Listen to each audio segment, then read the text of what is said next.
I wanted to send this out to you because I feel that you are now becoming one of the few narrators on YouTube that would actually appreciate what I have to say, and that might be so. I used to work for the fishing game Wildlife, and have for years and years, and even had experience training newbies. Many of my friends and colleagues are in varying levels of the fishing game. Oh, and I have a buttload of stories I can tell you about strange things that have happened, missing persons, and even bizarre encounters I can't quite conjure an explanation for. For starters, I won't unveil my real name, so you can just call me Dale. I've worked in Washington State, Oregon, California, and Idaho, just to name a few. I've also explored 4 years prior, and am a part-time survivalist, or I would like to think I am. Wilderness is just a part of what I do and who I am, so it made sense to me years back when I decided to become a part of the fishing game. But as time went on, I realized there was a lot more gruesome and grim details to the job that I was not aware of prior. When you do what I do, you have to deal with a lot of things you might not necessarily be comfortable with. A perfect example is when we found a man about 6 years ago. Well, it was more like half of him from the waist up. He was hanging on a branch about 60 feet up in the air, with part of his flesh embedded into a tall timber branch, miraculously holding him up from falling to the ground. He was no more than 48 hours freshly deceased. When I say cut at the waist, I mean it. It looked as if he had been surgically sliced down all the way to a point. Showed no signs of a struggle, and we have no idea how he ended up in a tree 60 feet off the ground, about 9 miles out from the main road. Even after we had determined his length of death, he showed no signs of virtually any decay, which in and of itself is somehow not possible. Or you might run into situations where you find children who have been missing, dead, and you have to tell the parents. That's never an easy job, especially when the little boy was right beside his mother on their hike when he seemed to vanish. It wasn't until almost 2 weeks later we found him, having died due to exposure, 17 miles away on an 80-foot rocky incline, perfectly clean, healthy, and food even in his stomach. These, unfortunately, happen far more often than not, and we're kind of told to not really talk about it. This is why I was apprehensive to share what I have to say with certain people and narrators. If you do decide to read this, I want those that hear this and what I have to say to be taken seriously, and to know that every time you enter the woods, whether it be camping, fishing, or just enjoying a hike, you are putting yourself at risk. I've encountered things like noises in the woods that I could not explain. One time when I was mentoring a few new students, one had gotten lost, trailing away from the group out of who knows what, and I had to go help and find him. Shortly before I found him, I heard his voice calling my name in the opposite direction that he was found. What's bizarre to me is he never knew my name before that, because there were several of us who were mentoring this large group of new students. There had been no introductions, and we hadn't met prior. The voice was also slightly different, like it would go in and out of pitch, as if something was distorting it and trying to mimic his actual voice. And it wasn't just me. I've had several friends that have talked about a very similar situation when looking for missing persons, or just doing their duty. Of course, there is always speculation on what it could be, but we don't really have anything concrete. Nobody that I'm aware of has talked about seeing anything or any physical source that would be responsible for this secondary noise or voice. And it's always the same thing.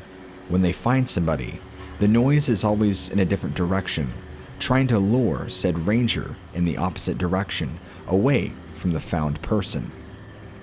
Not I, but a friend of mine who's a little older and getting closer to retirement has had several run-ins with Bigfoot and invading certain areas of their territory.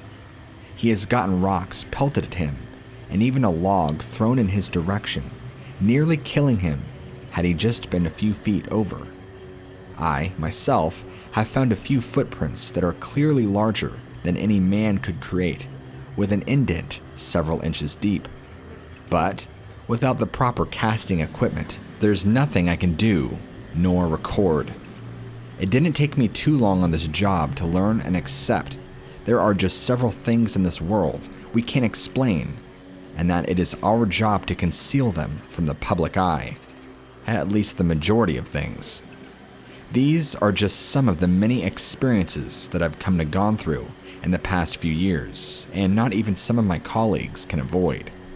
There's certain things that we avoid telling trainees about, and just letting them experience on their own. Some things you just can't really prepare a person for until they go through it themselves. My previously mentioned mishappenings that I've stated above should hold as any solid examples. I'll share with you some more stories on myself and my colleagues. I have plenty to share, so I hope you find enjoyment out of them. I can't quite remember where on the West Coast it is, but I believe it's actually up in Washington State, where there had been reports of shoes with feet in them washing up on shore. I have found body parts before out in the wilderness where there is no reason for there to be a body part of a person. About 5 weeks prior to my discovery of my first body parts, which was a hand, by the way, an older gentleman in his later 50s was reported missing.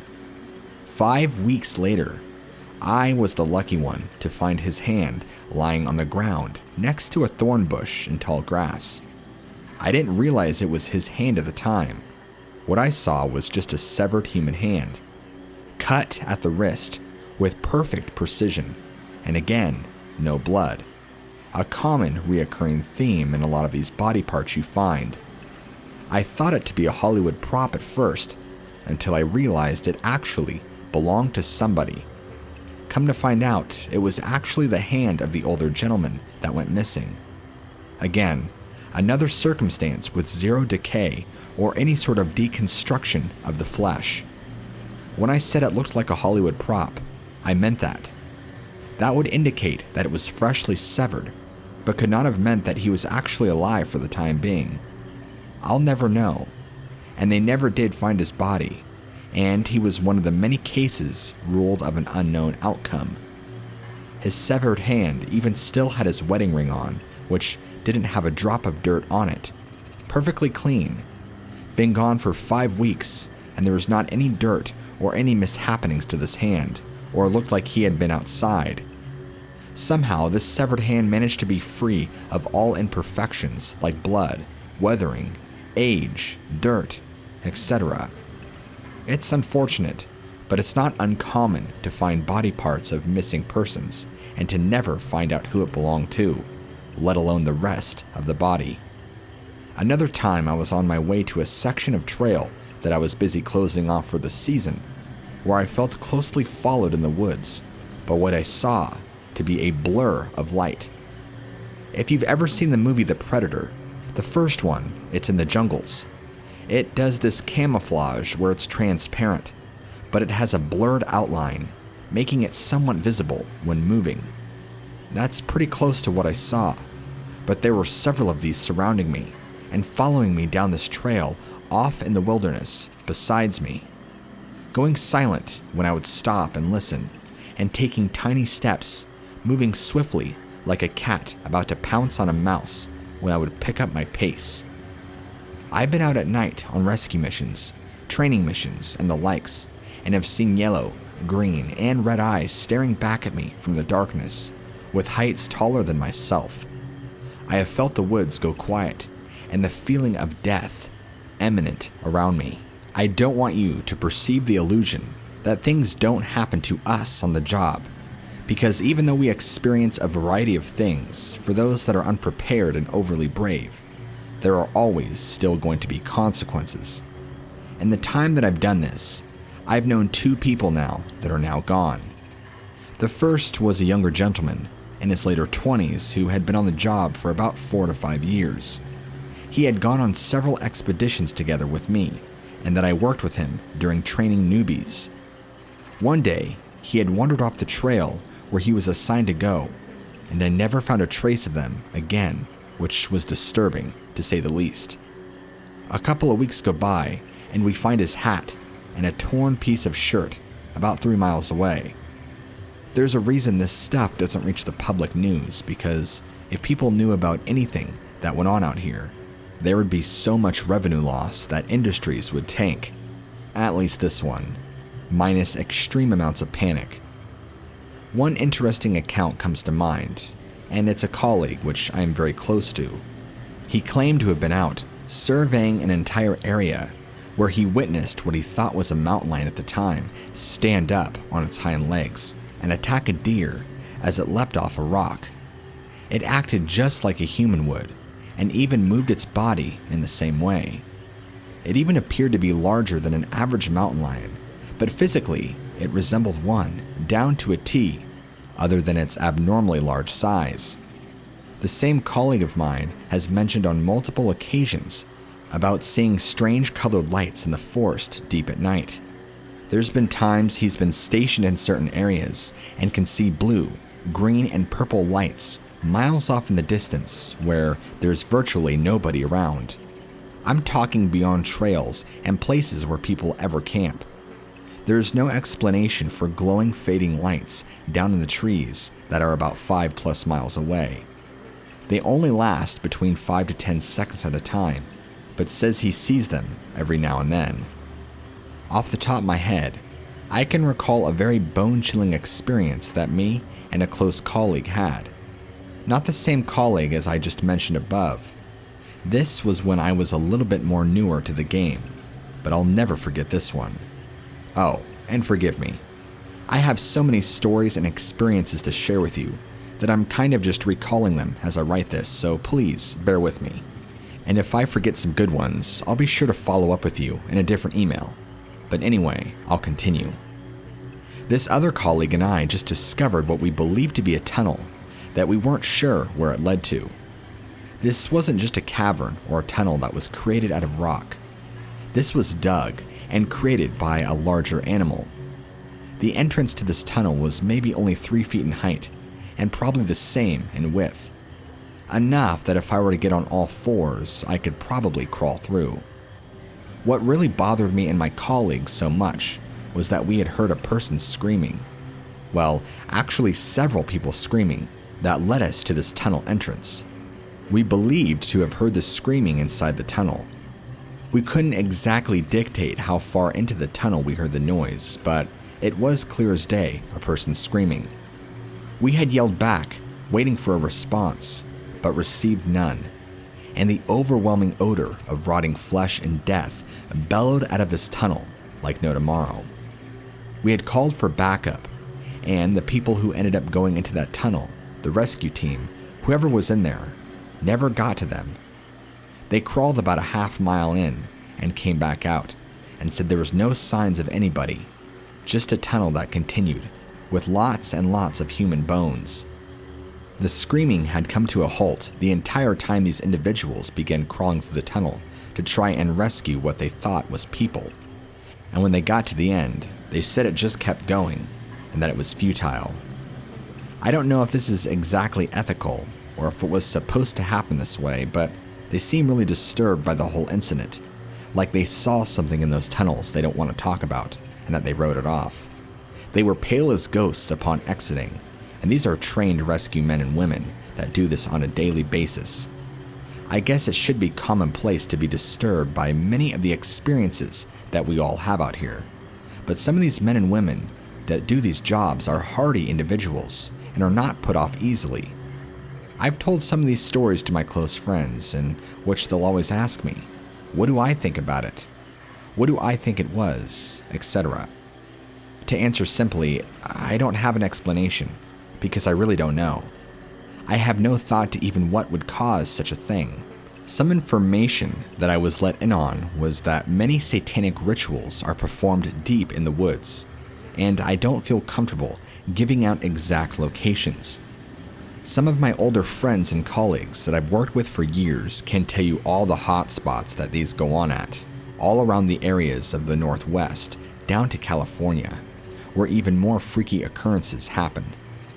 I was told about some of them, but to help protect your audience, in case you do read this to them, and they want to go explore. I'm not going to disclose any of those locations, like I just said. Just know that these occur and are at very specific locations, miles and miles out into the woods, for good reason. There is also designated ritual spots where ritual sacrifices are performed often and seem to be the hotbed of demonic and unknown entity activity. I myself have experienced apparitions walking to the woods only to turn and disappear. Suicide is another very common thing you tend to find out in the wilderness. I've had years where I've had to cut down over 20 people in one summer, and other years where I've only had to cut down 1 or 2 the whole year. It varies from state to state and year to year. I know it might be disturbing to some to know that this happens, but it's more common than you think. We've also had to discover people who've decided to jump off a 300-foot cliff onto stone and have splattered all over.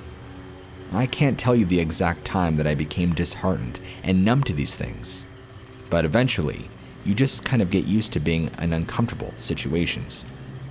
Doesn't make it easier, but I feel like it's a job that has to be done. Since we're on the topic of death and suicide, we have also found things out in the wild, like a human heart, and even a human brain. The first organ I found myself was a human eye, 100% clean of any dirt, and very well preserved, as if just plucked out. I have not found a body, organ, or piece of a person that looked to be really like it had been rotting or had been sitting out in the sun too long. Every organ or body part I found is always fresh. That's what I don't understand. I shouldn't say that completely, because we have found people and body parts that have clearly been decayed and have been outside for a while, but there are just some that just send chills down your spine because it doesn't make any logical sense.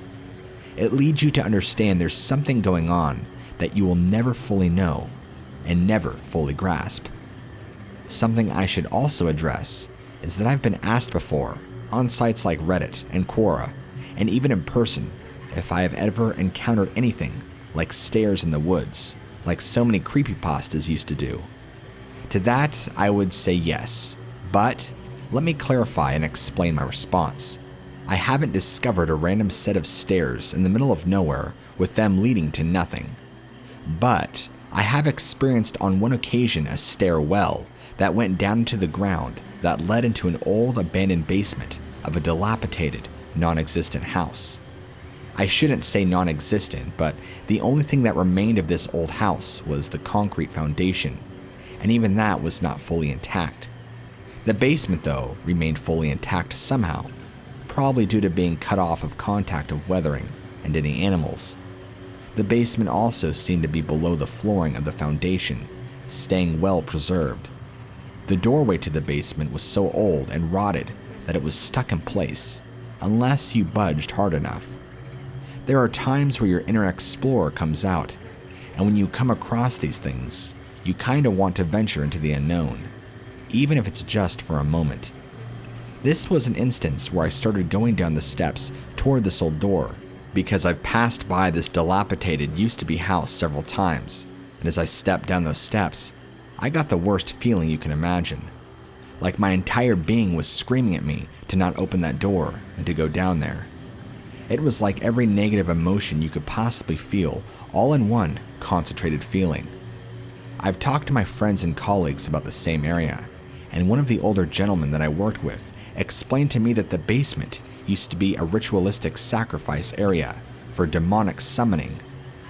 I'm not sure how much truth is held to that. The older gentleman in which I spoke to about that has far more experience than I with dealing with such occurrences. I feel like for me, one of the most frightening aspects of this job is not just the things you encounter or the experiences that you might have. It's the fact that every day you go out there and do your job, knowing that you can make a mistake that might cost lives.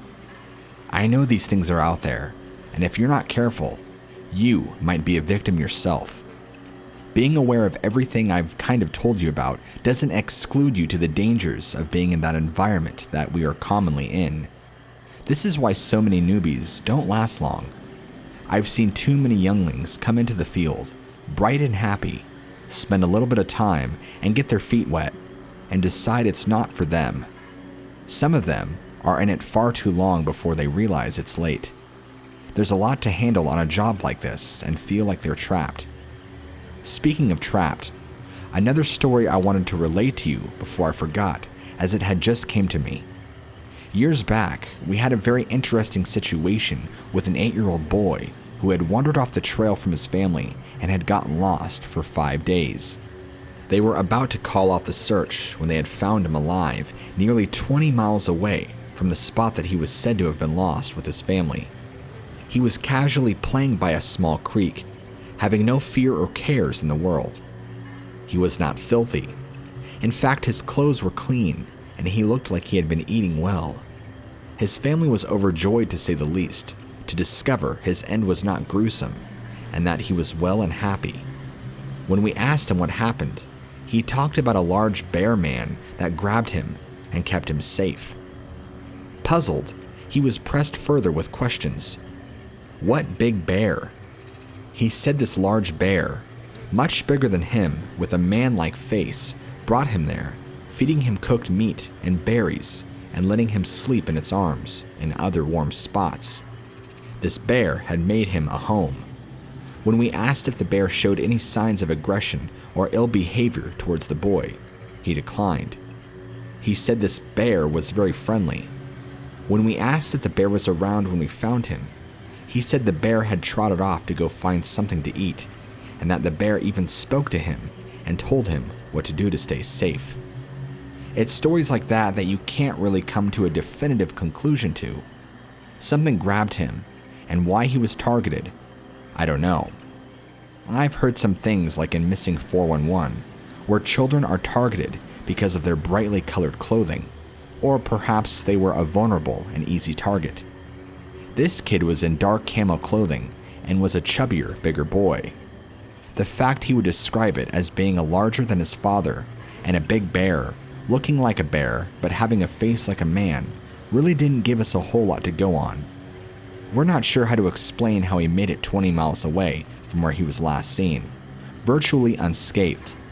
The terrain between where he was last seen and where he was found had many rough areas of terrain, including, but not limited to, rivers and streams, but also sharp inclines with lots of rock and thick, thick bramble. There's no way this little boy made it all the way out there himself in the condition that he was in.